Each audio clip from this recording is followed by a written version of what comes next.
Oddly, again, we get involved in a lot of these. So what I can recall about that situation is that the facts and circumstances were such, after we evaluated and consulting with Doug, that it was determined that that situation should first be investigated by that unit, within that work unit. And generally that means getting a supervisor involved. And Doug made the decision that, as I recall the events, he didn't feel comfortable asking another member of his leadership team. He chose to ask a kind of an external, perhaps neutral person to come and participate as a co-investigator for that particular incident. I just can't imagine why he wouldn't call the Attorney General's office or some other neutral third party versus a elected office holder. And it smacks of coziness and cronyism and cover-up. So from my standpoint, it turns my stomach. Well, I guess I'd like to talk to you about this memo that you furnished us, dated April 2nd, 2014, at the top, related to the blacklist.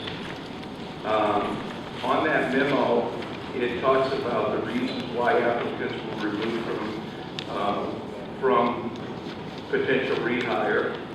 And I'm wondering why this memo was dated April 2nd, 2014. Oh, I'm sorry, it took me a minute this is just a sample letter that we produced.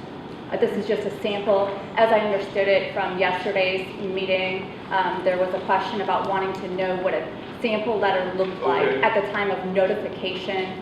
So I apologize. So this was just one we had pulled, just a sample. It's simply a sample. Was this the practice prior to April 2nd? Yes, this is the current practice. But no, was this letter being used prior to April 2nd? Was this being used in 2013? This is the same kind of format? Correct, yes. And it always had been used?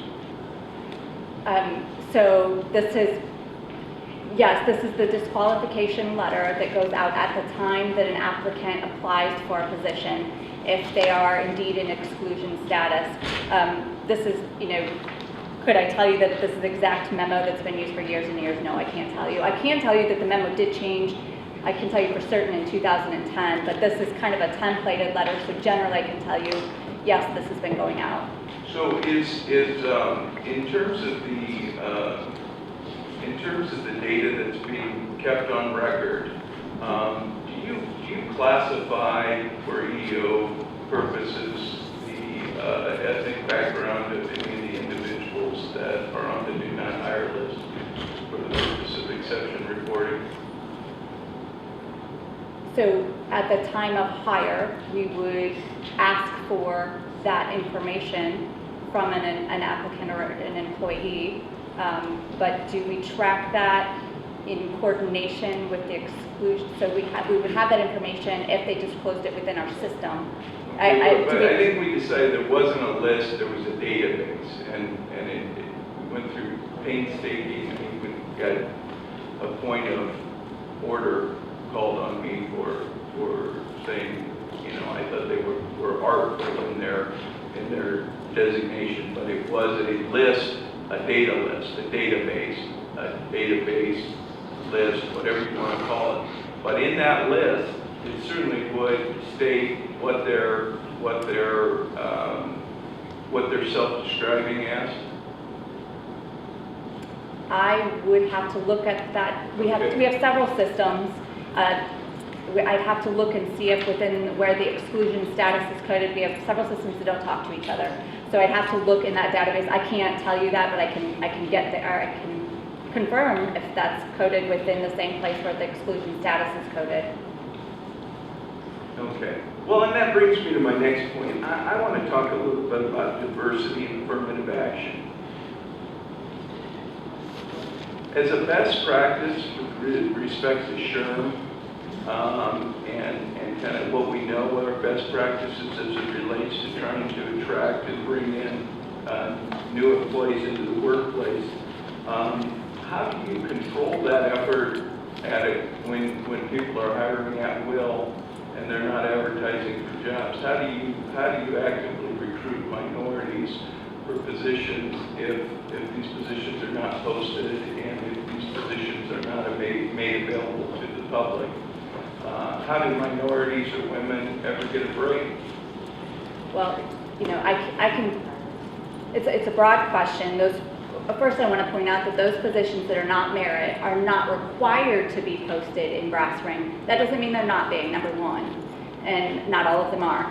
So, but some of them are, and they can. Number two, I know we provided a list to the media. I believe it was just under 400 since I want to say the beginning of January that weren't posted in brass ring. But what DAS can't confirm is that those could have been advertised somewhere else. So and those would be done by the individual hiring authorities. So just because they chose not to post on brass ring doesn't mean they may not have chosen to post, in Career Builder, Monster, Des Moines Register, etc. I now have a login for brass rings, so I can now go out and see the positions that are available that the people have posted. But I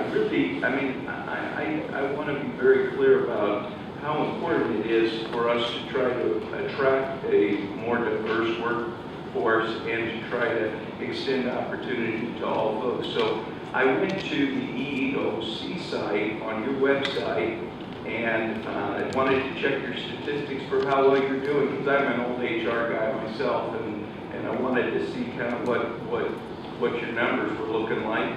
And up popped Chester J. Colbert and his statistics for his administration. And so I was surprised that the DAS arm of the Human Resources Department for the state government didn't have their own statistics up there.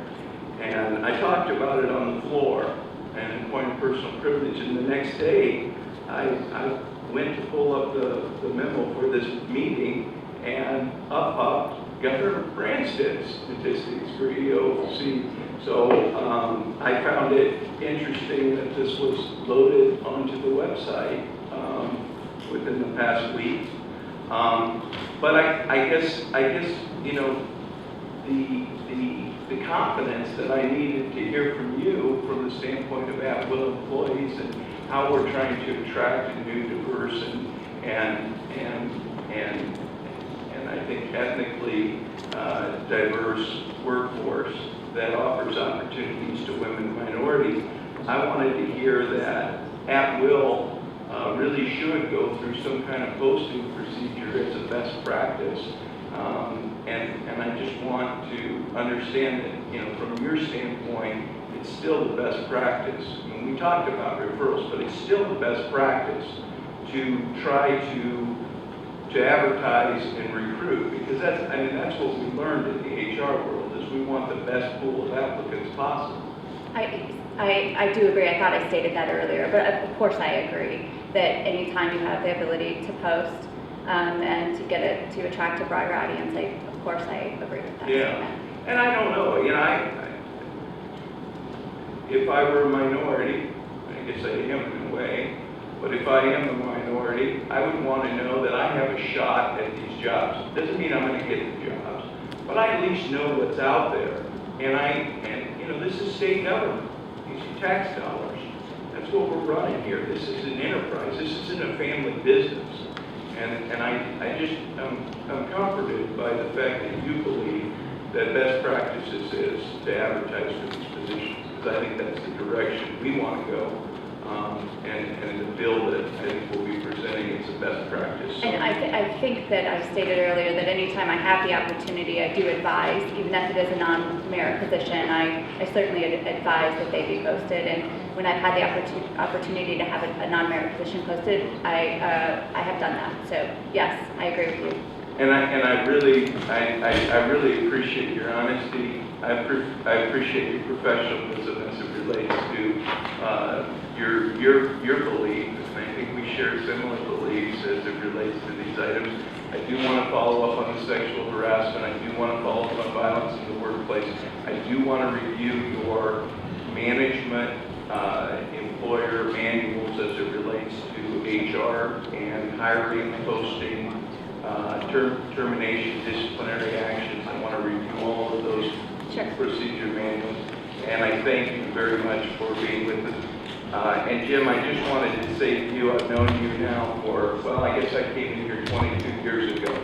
And your word has always been your bond. And if you told me that something happened, I can tell you as a senator, to an old senator, ex-senator, I was not an old senator. Well, I'm old too. But an ex-senator, your word is good enough for me. Thank you very much for being with us, Jim.